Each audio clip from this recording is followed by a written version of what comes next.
लाली मेरे लाल की दृश्य 4। मंच पर शंकर टी स्टॉल का दृश्य बंद लगा हुआ, लेकिन अभी वहाँ कोई पात्र नहीं। विंग में से माधव का प्रवेश। माधव अपने आप से, इस झाड़ के पीछे छुप कर देखूं क्या रास लीला कर रहे हैं ये बिल्लू और मुन्नी। इस नहर के किनारे मुन्नी अकेली ही है? वो बिल्लू तो दिखाई नहीं देता। और इंतजार करूं या चलकर आधे पौए का इंतजाम करूं? चलना ही चाहिए। चलकर उस बिल्लू को पकड़ूं, उसको कहूं अंग्रेजी की एक बोतल ले। रोज वो मुझे टल्ली करता है, आज मैं उसको टल्ली करूं और नशे में उससे वो सब कुछ उलवाऊं। अगर उसने मुन्नी के साथ अपने याराने की बात कबूल कर ली तो मैं जेब में से एक चाकू निकालता है, उसे देखता हुआ तो मैं इस भाजी तरकारी काटने वाले चाकू से उसको भाजी तरकारी की तरह काट कर रख दूंगा, चाकू को अपनी जेब में रखता हुआ। हाँ, यही ठीक रहेगा। अब चलूं, यहाँ रुकने का कोई फायदा नहीं। मंच से जाता है। दूसरे विंग में से बिल्लू का प्रवेश। वो उस विंग की ओर देखता है जहाँ से माधव गया है। देखता हुआ विंग की ओर मुंह करके बिल्लू, मुन्नी आ जाओ। वो गया, माधव गया तो मुन्नी का मंच पर प्रवेश। वो बिल्लू के हाथ को देखती हुई पूछती है, अरे ये तुम्हारे हाथ से खून वो झाड़ियों के पीछे छुपा हुआ था ना? बोला बिल्लू, कांटे लग गए। चलो कांटों की तो खैर, झाड़ियों में छुपे हुए के पीछे क्या बताऊं तुम्हें। हाँ बोलो। एक सांप पीछे पड़ गया था। मुन्नी, सांप ने तुमको कुछ नहीं कहा? बिल्लू, लगा था मेरी ओर बढ़ने, मैंने चुपके से कहा अबे सांप भाग जा, मैं तुझसे भी बड़ा सांप हूँ, अगर काटा तो मुझे तो कुछ नहीं होगा, बिना वजह अपनी जान से हाथ धो बैठेगा। मुन्नी एक गहरी सांस भरकर, अब तो ये माधव हमारा पीछा भी करने लगा। तुम कैसा ताबीज बनवा कर लाए थे इस माधव के लिए उस टल्ले वाले से? बिल्लू, जो ताबीज माधव के लिए बनवा कर लाया था वही ताबीज मैंने, वो है ना राम आसरा, उसकी घरवाली चमेली को पिलाने के लिए बनवाया था उस टल्ले वाले से। चमेली में तो ताबीज के पीते ही 2 दर्जन भूत घुस गए थे। मुन्नी, इस माधव को तो मैंने 5 के 5 ताबीज घोल कर पिला दिए थे, उस पर तो कोई असर नहीं हुआ। बिल्लू हैरान होकर, तुमने 5 ताबीज एक साथ पिला दिए थे? मुन्नी, और क्या, सोचा अगर एक से काम ना बना तो। बिल्लू, उस टल्ले वाले ने कहा था कि अगर एक से ज़्यादा पिलाया तो ताबीज पिलाने वाले की खैर नहीं। मुन्नी डर कर, तभी मुझे हर जगह भूत दिखाई दे रहे हैं, दूर से तुम्हें देखकर मैं तुमको भूत ही समझ बैठी थी। बिल्लू हंसकर थोड़ा सा शरारत से, लगता है भूत डिसाइड नहीं कर पा रहे कि पहले कौन सा तुम्हारे अंदर घुसे। तुमने 5 ताबीज माधव को एक साथ पिला दिए, तुम तो गई। मुन्नी, आप फिर उस टल्ले वाले के पास जाओ, पहले तो मेरा पीछा भूतों से छुड़ाओ, फिर इस माधव को भी देखेंगे। लो, तुम्हारे तो बड़े बड़े दांत निकल आए, लगता है तुम मेरे बिल्लू नहीं भूत हो। बिल्लू, अरे मैं तुम्हारा बिल्लू हूँ जो माधव को देखकर झाड़ियों में छुप गया था। मुन्नी, और जिसके पीछे सांप पड़ गया था। बिल्लू, बिल्कुल। मुन्नी, और तुमने सांप से कहा अबे सांप भाग जा, मैं तो उसे बड़ा सांप हूँ, अगर काटा तो मुझे तो कुछ नहीं होगा, बिना वजह अपनी जान से हाथ धो बैठेगा, यही कहा था ना? बिल्लू, बिल्कुल। मुन्नी, तब तुम मेरे बिल्लू नहीं हो सकते, कोई भूत हो जो मुझ में घुसने आए हो, भागो यहाँ से। बिल्लू, अरे मैं तुम्हारा बिल्लू ही हूँ जो तुमको भगा कर ले जाने वाला है, और तुम मुझे ही भगा रही हो। मुन्नी, ना, तुम मेरे बिल्लू नहीं हो। हे माता रानी, मुझे बचाओ इस भूत से, कहकर मुन्नी विंग में भागती है। बिल्लू अपने आप से उसको और लाकर दो टल्ले वाले से ताबीज बनवाकर। मैंने तो सोचा था एक ताबीज पीते ही माधव के अंदर 1 दर्जन भूत घुस जाएंगे।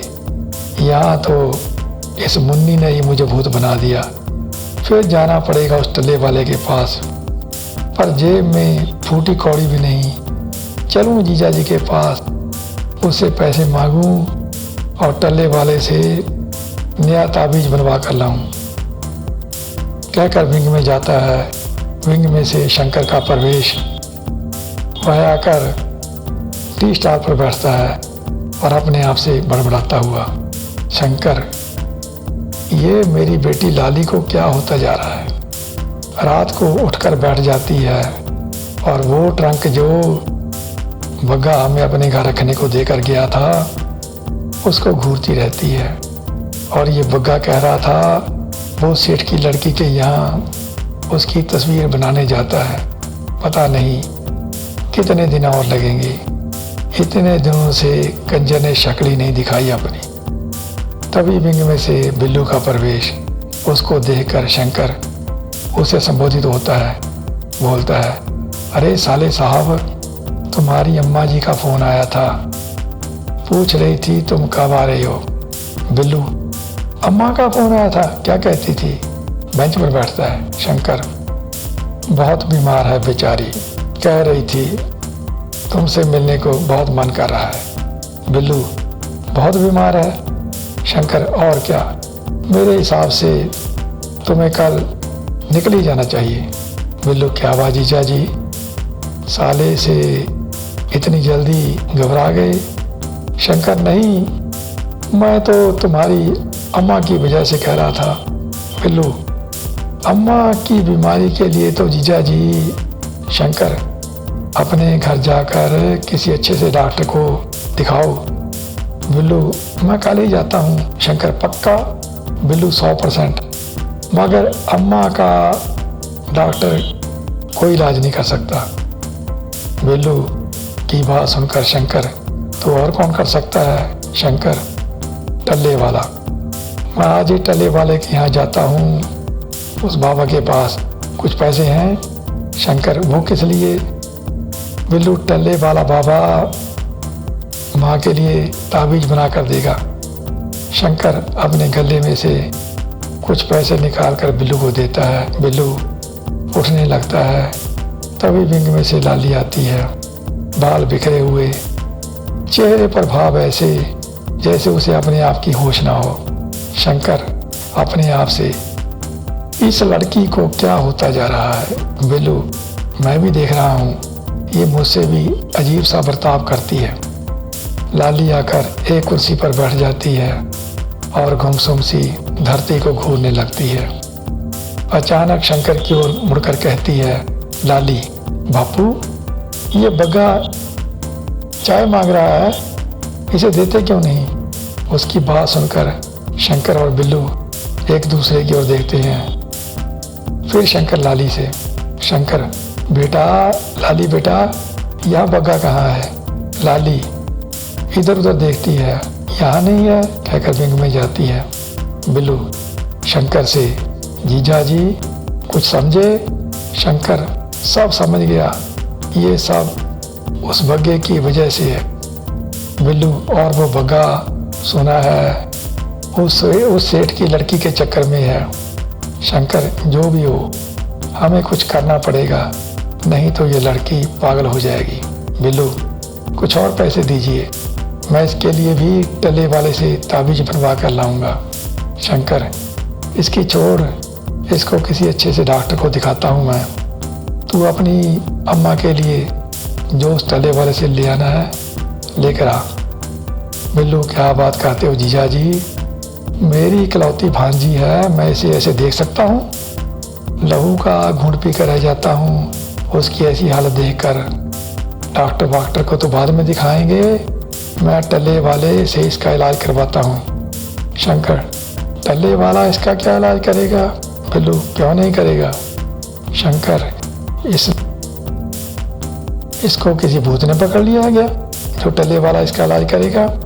बिल्लू, भूत ने नहीं, इश्क ने पकड़ा है। मैं टल्ले वाले को कहूँगा कोई ऐसा तावीज बना कर दो जिसे चाय में घोलकर उस बग्गे को पिलाएं तो वो सेठ की लड़की का पीछा छोड़कर हमारी भांजी के आगे पीछे दौड़ता रहे। निकालिए पैसे। शंकर अनमने भाव से बिल्लू को गले में से पैसे निकाल कर देता है। बिल्लू पैसे लेकर जाने लगता है, फिर रुककर शंकर की ओर मुड़ता है, बोलता है, जब तक मेरी भांजी की शादी इस बग्गे से ना करवा दूं, मैं यहाँ से जाने वाला नहीं, कहकर जाता है। उसके जाने के बाद माधव शंकर के पास आता है और शंकर से पूछता है, माधव, तो चाचा तुम्हारा साला जा रहा है अपने घर? शंकर, हाँ जा रहा है। माधव, उसके लिए यही ठीक रहेगा, वरना जेब में से चाकू निकाल कर शंकर को दिखाता हुआ जाता है। शंकर अपने आप बड़बड़ाता हुआ, ये मेरा साला पता नहीं कौन सा गुल खिलाएगा। यहाँ समाप्त होता है दृश्य 4। 5 कहेंगे कल को। तब तक नमस्कार।